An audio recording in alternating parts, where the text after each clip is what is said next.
Hey everybody, Who's Your Jedi here with another review for you. This time I'm talking the Riverdale episode, The Locked Room. And here we get our conclusion to the whole Stonewall storyline. And really this episode is all just kind of Jughead and Betty laying it all out about how they have cracked the case and have everything they need to take the Sonys down once and for all. And while it's a big talky episode, it's a good episode. And while there is a certain amount of Riverdale logic that is employed in this episode, it still nonetheless feels very satisfying to see all of this come together. The Stonies more or less get what's coming to them. Um, well, maybe not exactly more or less, but we'll talk about that in a minute. But still, it's sort of a mid-season conclusion to a storyline.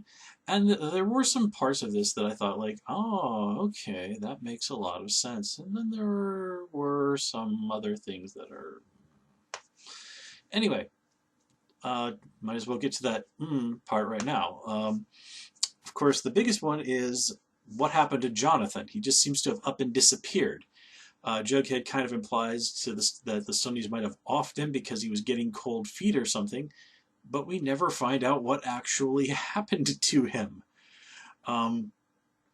Did the Stonies kill him? Is he dead somewhere? Did he run away? What happened? We don't really get an answer.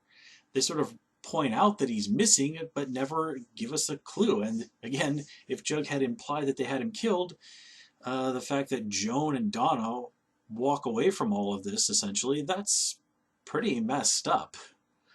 Like Joan was particularly unsatisfying because basically all she does is she has to leave the country and can't come back to the United States because her dad's a diplomat and she has diplomatic immunity.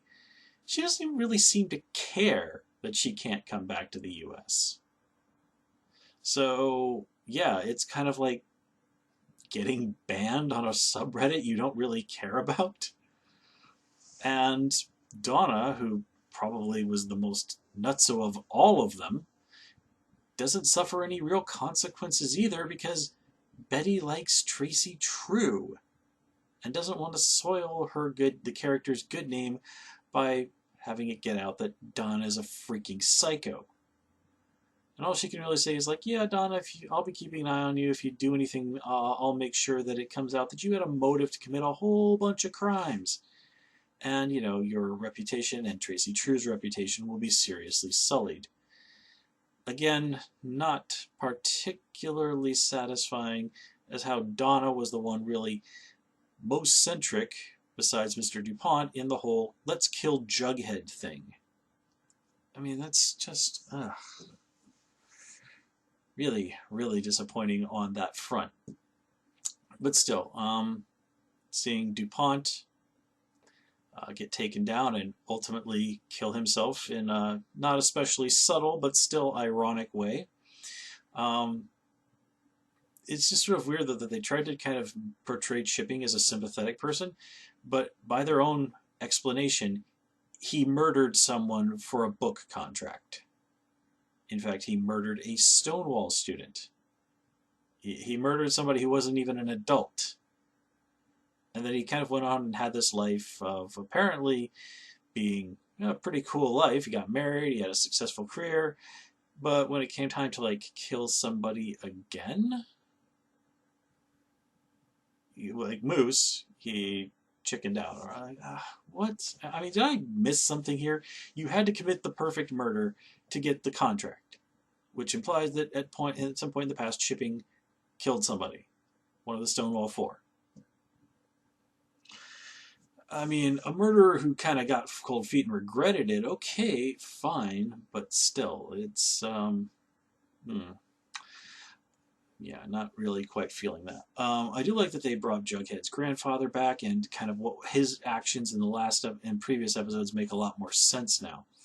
And the idea that he can have the chance to reconcile with his son, but that it's not all going to be wine and roses.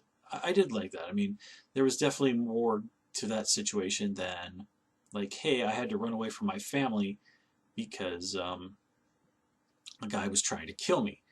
The original Forsyth, yeah, it sounds like he was a kind of a crappy, abusive dad even before all of that.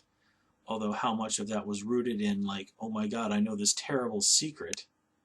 Well, anyway, still, I am glad that this is all wrapped up, and we're kind of going to be shifting back to having everybody at Riverdale High, so people can wrap things up and figure out, the show can kind of figure out what it's going to do, to see how everybody is still going to be involved together next season when they would have finished high school and be ready to go off to college.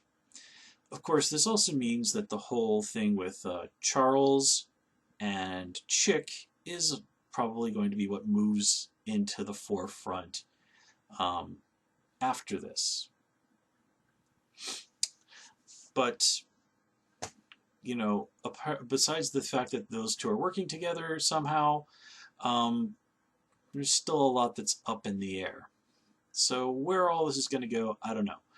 But still, despite its track record, this was, in a lot of ways, a fun and very satisfying episode of Riverdale. A big bad guy gets what's coming to them. At least Brett suffered some serious consequences. And, time to go on to the next thing.